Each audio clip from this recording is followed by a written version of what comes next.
Bonjour tout le monde, voici la capsule audio portant sur le courant électrique, donc sur l'électricité dynamique. Avant de commencer, j'aimerais distinguer avec vous le sens conventionnel et le sens réel. Dans certains manuels scolaires, vous allez retrouver des circuits électriques représentés de la façon suivante, c'est-à-dire une source de courant qui est toujours représentée par une grande ligne et une petite ligne, la grande ligne étant la borne positive et la petite ligne étant la borne négative, avec une flèche partant de la borne positive. Dans le fond, ça c'est ce qu'on appelle le sens conventionnel. C'est que il y a plusieurs années, on savait que les charges électriques se déplaçaient dans un circuit. On ne savait pourtant pas si c'était les charges positives ou les charges négatives qui se déplaçaient. Donc, les scientifiques de l'époque ont décidé de créer une convention en disant ce sont les protons qui se déplacent. Donc, les charges positives vont se diriger vers vers la borne négative. Plus tard, par contre, ce qu'on a réalisé, c'est que ce sont les électrons qui se déplacent dans un circuit électrique. Donc, on remarque ici la partie noire, qui correspond à la borne positive d'une pile, et la partie plate de la batterie de la pile qui représente la borne négative. On remarque que les électrons se déplacent du moins vers le plus. Donc, dans ce sens-là plutôt. Nous, pour tout le bloc sur l'électricité, on va utiliser le sens réel, parce que c'est vraiment ça qui se passe. Ça, c'est un concept un peu désuet, mais qui est tout de même retrouvé parfois dans les livres. Par exemple, dans le manuel observatoire, on peut remarquer que certains schémas sont représentés avec une flèche allant du plus vers le moins. Par contre, gardez en tête que c'est pas vraiment ça qui se passe. Ce sont les électrons qui se déplacent du moins vers le plus. Donc le courant électrique, peu importe quel sens qu'on donne, c'est un déplacement ordonné des charges. Mais en fait, ce sont le déplacement des charges négatives portées par les électrons. OK. Premier bloc qu'on va entamer, c'est la différence de potentiel. La différence de potentiel, ça représente quoi? C'est une certaine quantité d'énergie qui est transférée entre deux points d'un circuit. Dans un schéma, vous allez souvent retrouver un V avec deux petites barres. Ça, c'est le signe pour un voltmètre. J'ai mis une petite image juste à côté. C'est l'instrument de mesure qui va permettre de calculer la différence de potentiel. La différence de potentiel, c'est représenté par la lettre U. Okay? La lettre U, c'est quoi? C'est une certaine quantité d'énergie par charge électrique. L'unité de mesure de la différence de potentiel, c'est le volt. Et un volt, ça représente quoi? C'est 1 joule par coulomb. Parce que l'énergie est mesurée en joules et que la charge électrique est mesurée en coulomb. Ça peut sembler un peu difficile à comprendre. Donc, dans la diapositive suivante, je vais essayer de créer un circuit électrique de façon très imagée.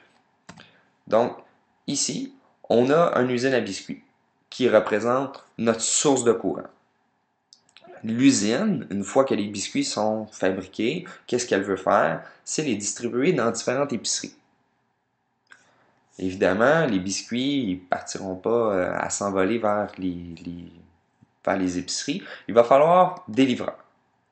Les livreurs vont représenter les électrons. Donc, les électrons, ce sont comme des petits camions qui vont apporter les biscuits de l'usine à ma première épicerie. Les biscuits, dans mon image, dans cette explication-là, représentent l'énergie. Donc, chaque biscuit, c'est de l'énergie et les biscuits vont être amenés dans mon épicerie à l'aide de livreurs. Par exemple, prenons que l'usine fournit dans un électron, dans un livreur, 1000 biscuits. Lorsque le livreur quitte l'usine, la seule consigne qu'il y a, c'est on te donne les biscuits, tu les donnes un peu partout et tu reviens vide. Il ne faut plus que tu aies de biscuits en ta possession. Non, le livreur il part avec ses 1000 biscuits, il va en donner une certaine quantité au IGA pour ensuite se diriger vers le maxi. Dans l'exemple ici, j'ai dit qu'il partait avec 1000 biscuits et en sortant du IGA, lui, il restait 500 biscuits. Bon, encore une fois arrivé au maxi, qu'est-ce qui va se passer? C'est qu'il va en donner une certaine partie et il va ressortir pour se diriger vers le Loblaws. Encore une fois, avec une certaine quantité de biscuits.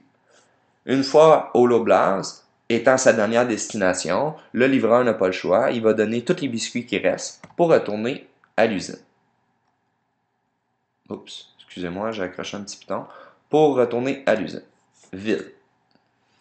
Donc maintenant, la différence de potentiel, c'est la différence entre deux segments du circuit. Donc, au IGA, combien de biscuits ont été perdus? Bien, s'il est arrivé avec 1000, puis qu'il est sorti avec 500, bien, il a perdu 500 biscuits là. Okay, c'est perdu une certaine quantité d'énergie. Au maxi, s'il est rentré avec 500 et qu'il est sorti avec 300, bien, il a perdu 200 biscuits. Et au Loblaws, s'il y avait 300 biscuits au début et qu'il n'y en avait plus à la fin, il a perdu 300 biscuits.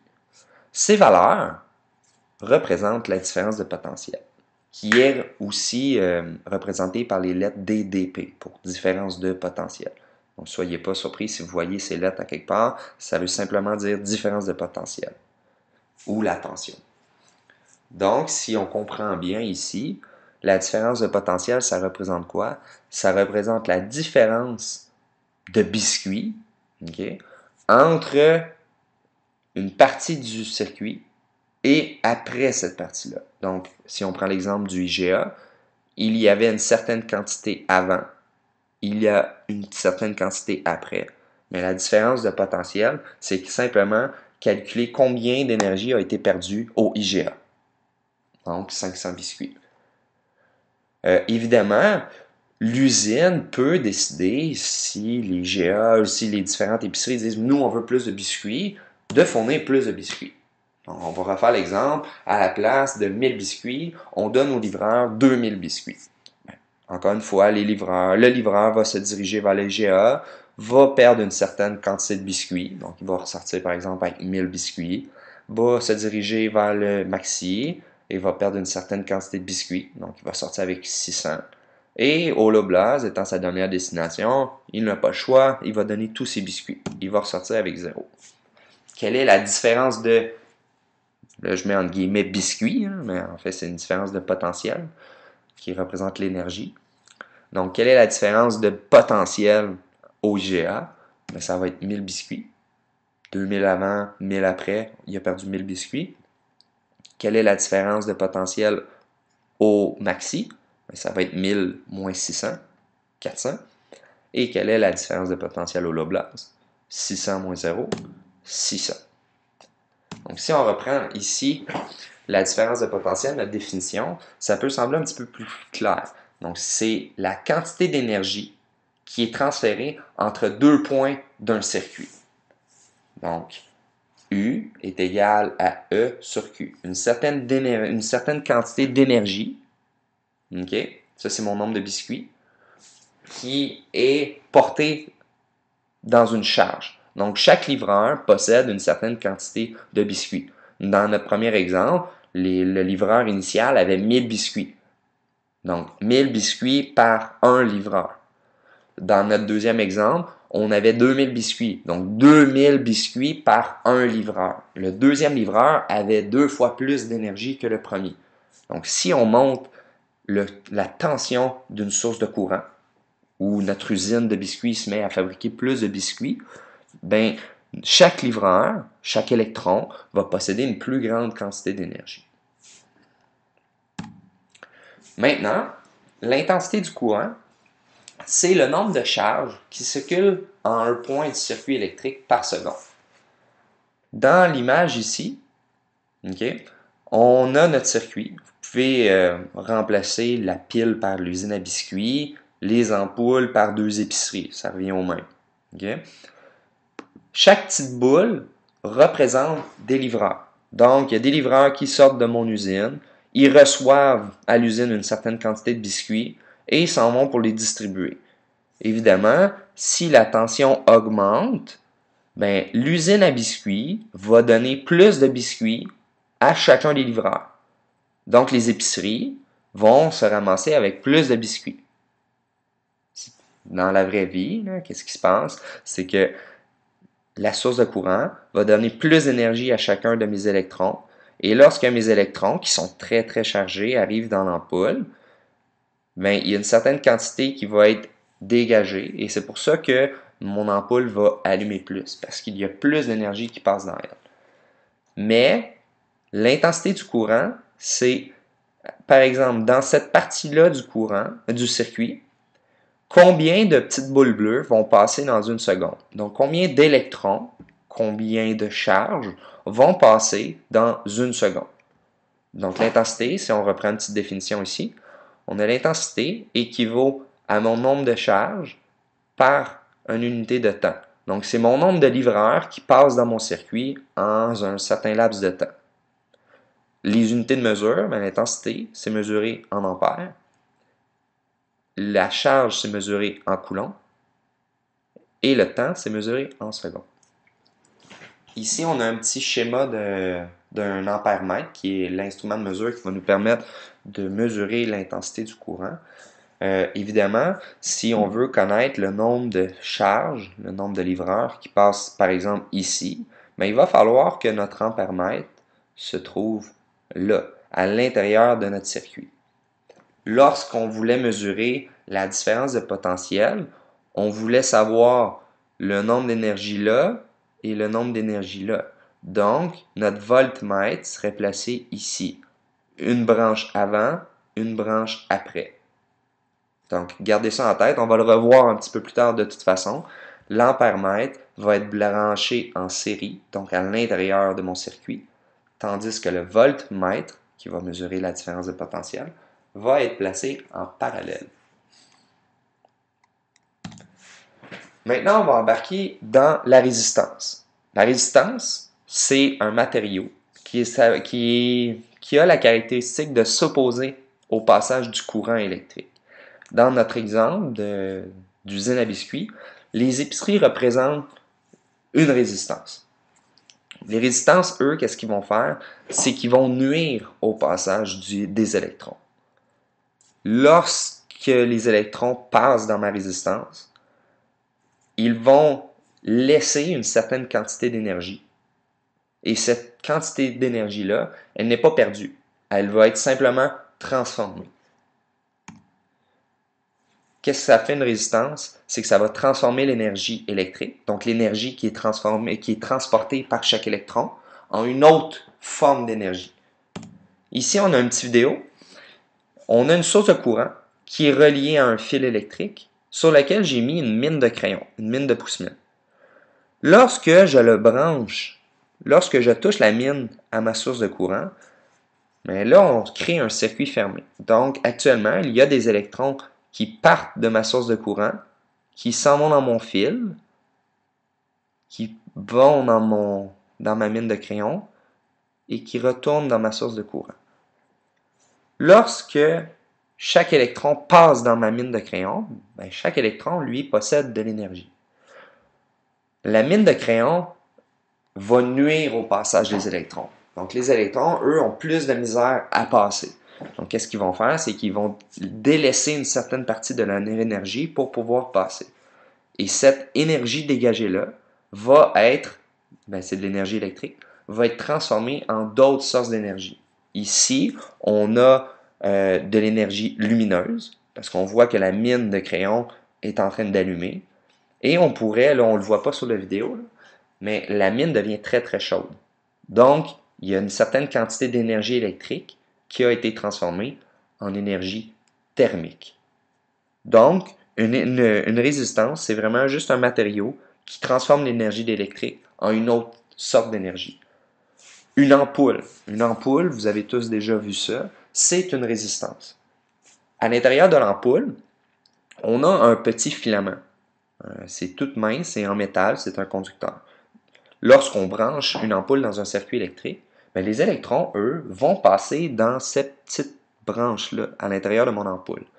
Et lorsque la tension est suffisamment grande, bien, il va y avoir suffisamment d'électrons pour que l'énergie de chacun de ces électrons-là soit dégagée dans mon fil et que mon fil chauffe.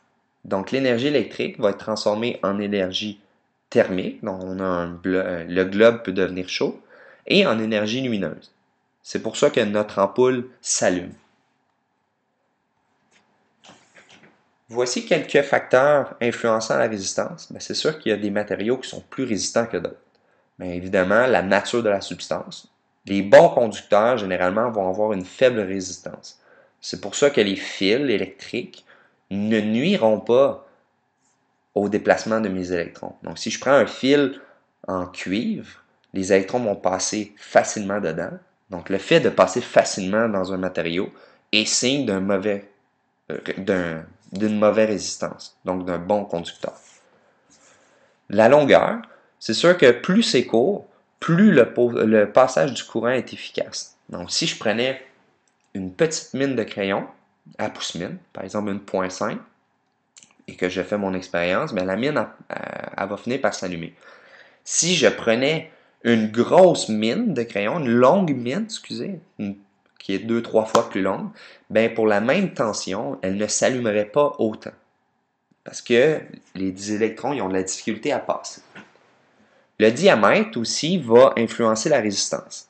Si je prends ma mine 0.5 de pouce-mine et que je fais l'expérience, ma mine s'allume. Mais si je prenais une mine de crayon d'architecte, qui est pas mal plus gros, de la même longueur, encore une fois, la mine de crayon d'architecte n'allumerait pas pour la même quantité d'énergie, pour la même tension.